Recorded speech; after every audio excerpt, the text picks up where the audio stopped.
चलो भाई हमारी बात मत मानो, प्रधानमंत्री की बात मत मानो, काशी के सांसद की बात मत मानो, मोदी की बात मत मानो।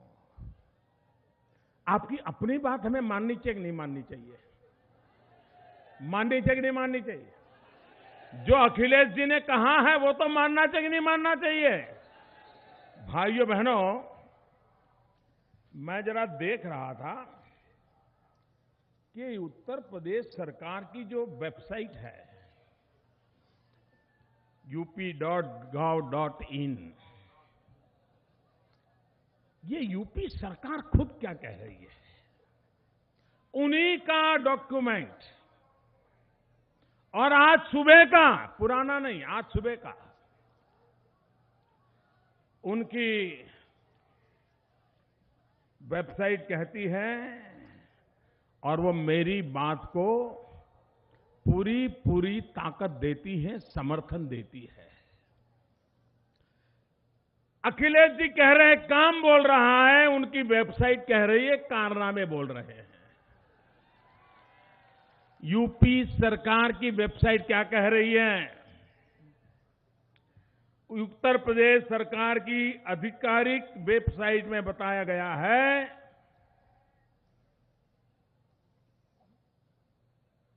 वहां लिखा है life in Uttar Pradesh is short and uncertain. Uttar Pradesh में जिंदगी बहुत छोटी होती है और कब मर जाए कोई भरोसा नहीं। ये मैं नहीं कह रहा हूं, और न ही कोई यमराज की तरफ से चिट्ठी आई है। ये तो स्वयं अखिलेश जी की सरकार की, उनकी सरकार की अधिकृत वेबसाइट कह रही है। भाइयों बहनों, आगे कहते हैं, in this respects Uttar Pradesh resembles Saharan Africa. उन्होंने कहा है कि उत्तर प्रदेश की हालत अफ्रीका में सहारा के रेगिस्तान जैसी है। बताइए भैया अखिलेश जी, आप ये कहें हम आपका भी न माने क्या? अब आज मेरा भाषण पूरा होने ही अफसरों पर गाज गिरेगी। ये सच क्यों बोल दिया? मोदी ने पकड़ लिया।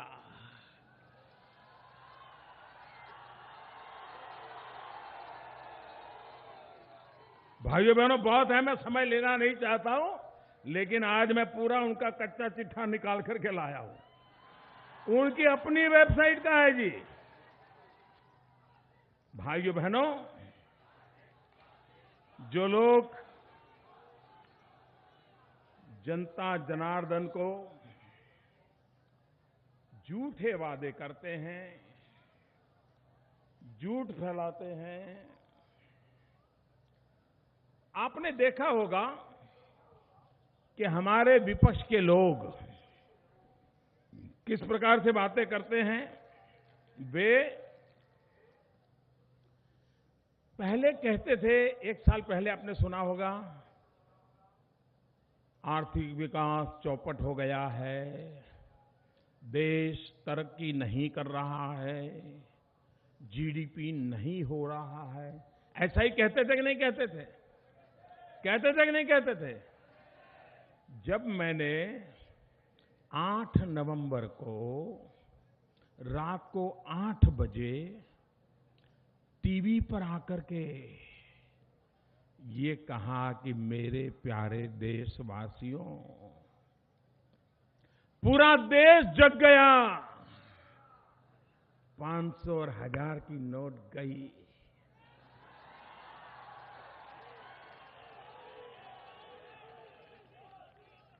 भाइयों बहनों, तब इन्होंने क्या कहा?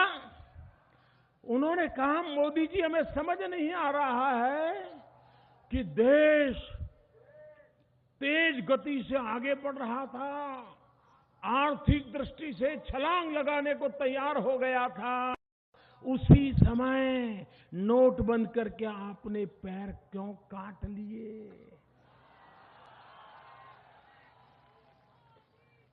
चित भी मेरी, पट भी मेरी। पहले कहते हैं आर्थिक विकास हो नहीं रहा, नोटबंदी कर रहा हो तो बोले चौपट कर दिया, सब चल रहा था, अच्छा जा रहा था, तुमने ब्रेक लगा दी। फिर क्या किया? 3 महीने से आपने सुना होगा,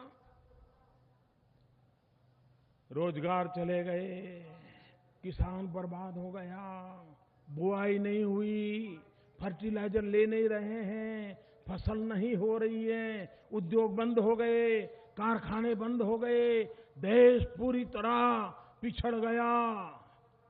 और बड़े बड़े विद्वान, कोई हार्वर्ड के, कोई ऑक्सफोर्ड के, 30-40 साल से देश के अर्थतंत्र में बड़ा मौके का स्थान निभाने वाले बड़े अर्थशास्त्री, उन्होंने कह दिया, कोई कह रहा था 2% जीडीपी कम हो जाएगा, कोई कहता था 4% जीडीपी कम हो जाएगा। भाइयों बहनों, देश ने देख लिया हार्डवेयर वालों की सोच क्या होती है, हार्ड वर्क वालों की सोच क्या होती है, ये देश ने देख लिया। एक तरफ वो विद्वानों की जमात है जो हार्डवेयर का, जो हार्वर्ड यूनिवर्सिटी के नाम पर बात करते हैं, एक और गरीब मां का बेटा है जो हार्ड वर्क के द्वारा देश की अर्थनीति बदलने पर लगा हुआ है। भाइयों,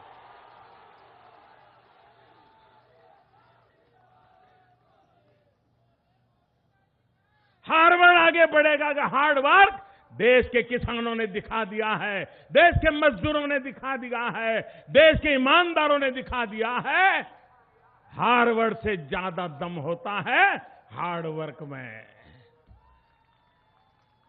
भाइयों बहनों, हिंदुस्तान दुनिया की सबसे तेज गति से आगे बढ़ने वाली इकोनॉमी में उसने अपना नाम दर्ज करा दिया है। कल जीडीपी के आंकड़े आए, उन्होंने फिर से सिद्ध कर दिया कि नोटबंदी के बावजूद भी हिंदुस्तान के ईमानदार लोगों ने, हिंदुस्तान के मेहनतकश लोगों ने, हिंदुस्तान के गांव के लोगों ने, हिंदुस्तान के किसान ने, हिंदुस्तान के नौजवानों ने भारत की विकास यात्रा को कोई आंच नहीं आने दी। भाइयों, कोई आंच नहीं आने दी। मैं देशवासियों का, ईमानदार लोगों का, मेहनतकश लोगों का, किसान भाइयों बहनों का, मेरे देश के नौजवानों का सर झुका करके नमन करना चाहता हूं, सर झुका करके उनका अभिनंदन करना चाहता हूं कि विरोध के बीच, झूठी बातों के बीच देश पीछे चला जाए तो चला जाए, अपनी राजनीति का चूल्हा जलता रहे। ये खेल करने वालों को पूरी तरह परास्त करके देश की जनता ने विकास दर को आगे बढ़ाया है। शत शत नमन मेरे देशवासियों, आपको शत शत नमन है। देश के प्रधान सेवक का आज आपको शत शत नमन है। आपने दुनिया में हिंदुस्तान का नाम रोशन कर दिया है। फिर एक बार देशवासियों को मेरा शत शत नमन है। भाइयों, मोदी साहब यहाँ पर एक गरीब कुटुंब से आते हुए भी इस देश के प्रधानमंत्री बने, इसका क्रेडिट किसको जाता है? तो डेमोक्रेसी को जिंदा रखने वाले कांग्रेस पार्टी को जाता है।